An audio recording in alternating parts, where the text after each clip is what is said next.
outfit as always, Sean.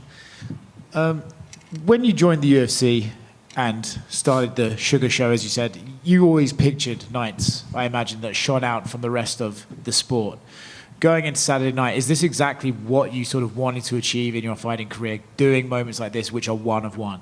Hell yeah. This is exactly, I mean, yeah, looking back, 2017, 2018, I was on the undercard. Well, co-main event on my debut on a not so great card. But yeah, this is what I wanted, something like this. Obviously, we didn't know the Sphere was even a thing at those times, but I wanted one-of-one kind of moments, and this is it.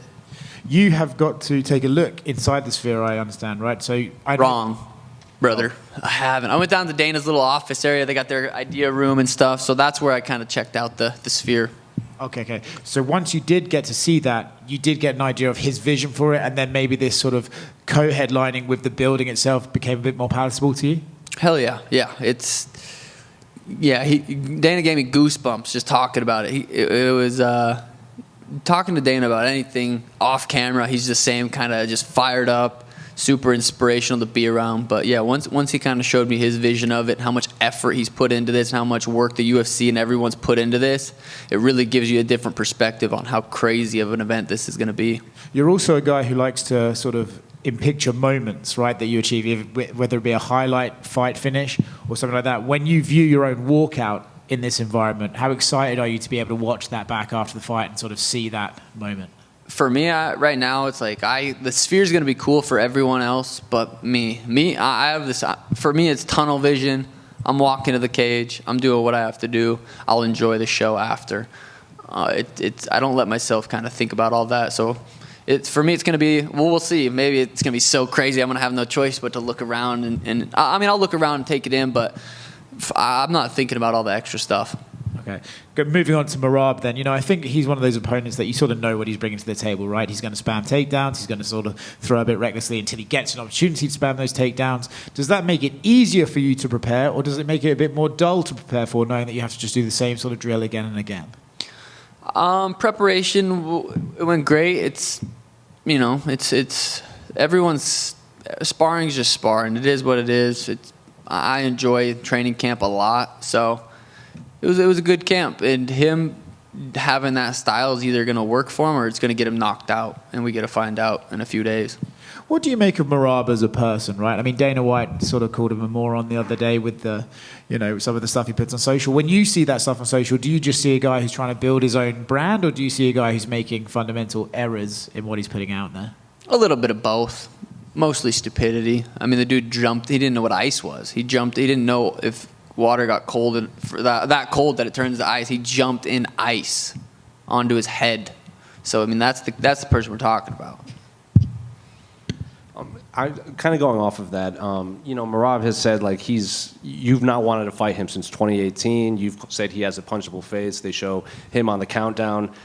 He's like watching your fights. He's like, fuck this guy and everything. Is it personal between you, or is it just this kind of been building so much you guys are tired of thinking about each other? A little bit of both. I think it's definitely became more personal when I knocked Aljo out.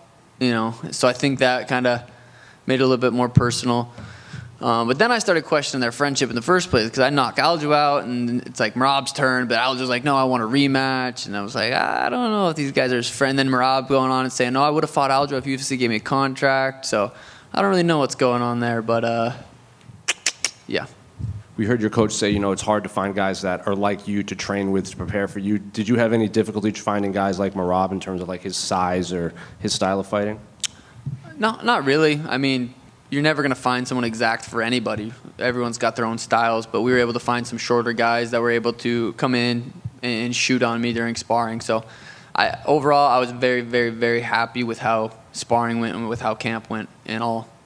Have you heard what, like, when Henry's saying, he's heard that you're having trouble getting off your back and everything? Is that just Henry talking, or what's he going off? Well, you saw me roast that guy, right? He tried saying, he got us, Kamaru, and Kamaru was like, nah, he got you. Henry is just he's just a little guy that just gets very upset about things, and I just burned him so good that I don't know where he got my back hurts, but yeah, that's not true. You also said, cardio doesn't mean anything when you're KO'd in the second round. So is that your official prediction for Saturday, second round knockout? I mean, could be first, could be second. I could knock out Merab first, second, third, or fourth or fifth. I'm gonna But I am leaning towards the second a little bit. What was it like training with the Cardinals? We saw you with Kyler Murray doing some drills out there. Damn, that was fun. Childhood dream. First love, first dream was to be in the NFL. Like, football was my favorite sport, and so to be able to go and do that was a dream come true. Sean, right over here. Andreas from ESPN. We all know that Conor's been like the biggest star in the UFC, but should you perform what you think you're going to do on Saturday night, how close do you think you are to getting to that level of star power? Yeah. I think I'm very close. I think Conor's still got one more big fight in him because there's a big question mark. Like, what can Conor come back? Can he actually beat Chandler? So I think Conor's got one more huge fight in him. He goes out there and loses his next fight, it'll be like 6 in a row or something. Like, it's got to die down eventually. Maybe not. That just tests how big of a star he is. But I would assume he goes out there. If he loses, I'm there. I'm the guy. I'm the number one. Coming off of that, what do you bring that's unique that Conor doesn't bring? Like, what do you think your appeal is to fans, not just of MMA fans, but fans that are casual fans of the sport? I bring fights. I fight often. So I think that's what it is right now. Conor was good on the mic. The accent, the words that he chose, he was very good on the mic. Performances, he had a couple good performances. But I'm consistent right now. I'm fighting a lot, so that's what I bring. Last thing for me, I know there was a time that you talked about boxing. Have you pushed that to the back? Are you still considering one day to get into the boxing ring? Someday. Yeah. Right now, it's not a focus at all. Like, Merab's the focus. I have big fights after. I mean, I've said Ilya, I've said Max, there's Umar, there's Figgy. You know, there's a lot of options for me right now that I don't think it's that time. But there will be a time when it's, you know, Conor Floyd was requested by the fans. There's gonna be, if I go out there and keep knocking people out, it's going to be intriguing. Sean, over here. What are your thoughts on Merab embracing the Mexican fans and culture these past couple of months? Do you think that's more of a promotional move by him to just try and get people to sway towards him? Yeah, the dude pretends to be Georgian, then he pretends to be American, now he pretends to be Mexican. He's all over the place, but he's doing his best. Can't hate on it. And I know obviously a big focus not only on the fights but the Sphere. I mean, I'm sure you heard a lot about that already. But being back in Vegas for you, I know Vegas has always been a city you like to fight in, and you wanted to be on last December pay-per-view. So I guess how does it feel for you just to be back in Las Vegas? God, it feels great. It feels like we're home. My first, I think we'll count in the Contender Series, I think my first 10 fights were here in Vegas. So feels so good to be home. Feels good. The short fight week in Boston or in Abu Dhabi, I was there like 17 days early. Boston, I was there Sunday. Miami, I was there Monday. This week we got in Tuesday afternoon. Fight week's gonna feel nice and short, and I'm very excited to be back in Vegas. And speaking of the Contender Series, a lot of people, when you talk to them about the Contender Series, they think about your performance when Snoop Dogg was on. The show has come a long way since that performance. So what do you make of the show's progress and all the talent that's coming out of the show? Yeah, sweet. I mean, the cage is right there. When I was fighting, I think it was actually in here as well. But the whole production of it it's improved a ton. So, when I fought in the Contender Series, I definitely wasn't here. It came a long way. And back to your career, obviously, there's a couple guys that have their names in their hat for it to be next. So if you get past Merab, who do you think should be more deserving of a fight, whether it's a Figueiredo or an Umar Nurmagomedov? What do you think? I'll say this just so it gets clipped. Merab probably won't see the whole thing. He'll probably just see this. I think Umar is more deserving to fight me right now than Merab. I don't really mean that, but Merab's going to see that and fucking freak out. He has this weird thing against Umar. He got asked about him, and he left. He's like, who's Umar? He just doesn't think he's deserving. So I'm sure that'll get clips sent to him, and he'll freak out. But as far as who's next, it's definitely not Umar. It could be. It could be Figgy. Could be Ilya. There's options. Right now, it's pointless. I got to go out there and take care of Merab's, but we got options after. If it were to be Umar, could you think that would be the closest thing to another Conor Khabib build-up? Absolutely. I mean, Irish, Russian. I mean, it's there for the big fight. Last one for me. You mentioned Ilya. Ilya has a big fight with Max Holloway coming up. How do you see that one going at UFC 308? Honestly, I think Max might piece him up. Ilya's very, very skilled. Ilya's up there top 3 pound for pound, in my opinion. So I'm very, very excited for that fight. I haven't been this excited for a fight for a while, so I'm looking forward to that one. But I think Max potentially could piece him up. Sean, back over here. How different was this camp compared to Aljamain Sterling? Both teammates, both like to wrestle. That camp, you were injured with a rib, so like you were kind of limited on the wrestling. Like, how different was this camp? I would say that camp, I would give it a D+. Like, I was able to still run. I was still able to do my hill sprints. I was still able to hit mitts. I was able to get in good, like, kickboxing shape. But as far as, like, jiu-jitsu shape, grappling shape, there was, from 6 weeks out to the fight, there was none, zero. So that camp wasn't necessarily great. This camp, I'd give it an A. I think this camp's been fucking excellent, and it needs to be, because Merab's very, very dangerous. So it needed to be a good camp. It was a good camp, and I'm excited to go out there and perform for everyone. How bummed were you to not have Tommy compete on the Contender Series? Yeah, that sucks, man. He'll grow from it. It'll be a learning lesson. It's a learning lesson to everybody in the gym. It's like, when you're that close to the fight, we just gotta be smarter. And but yeah, that was tough. But it'll go by fast. He'll be back. He'll be on it, and he'll do his thing. And finally, for me, was there a Mexican fighter in the UFC that you liked watching, or that inspired you? A Mexican fighter. I just think Kelvin Gastelum off the top of my head. His fight versus Izzy, that was the first one that came to my mind. But Mexicans are they're always fun. They're always in a good fight. They're always tough. They're hard as fuck to knock out. And but yeah. Sean over here.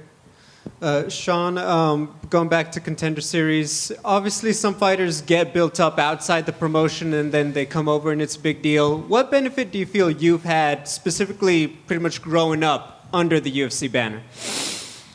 Yeah, each fight you get to go and perform on the UFC under the UFC platform is a huge benefit. Like, there's just no eyeballs anywhere else like the UFC. So for me to be able to go there and build myself from when I started to now, it's like every fight I become a little bit more popular, and so it's a huge benefit doing that under the UFC. I've got a couple more for your reaction. Do you think Merab should have to give you back your jacket if you win?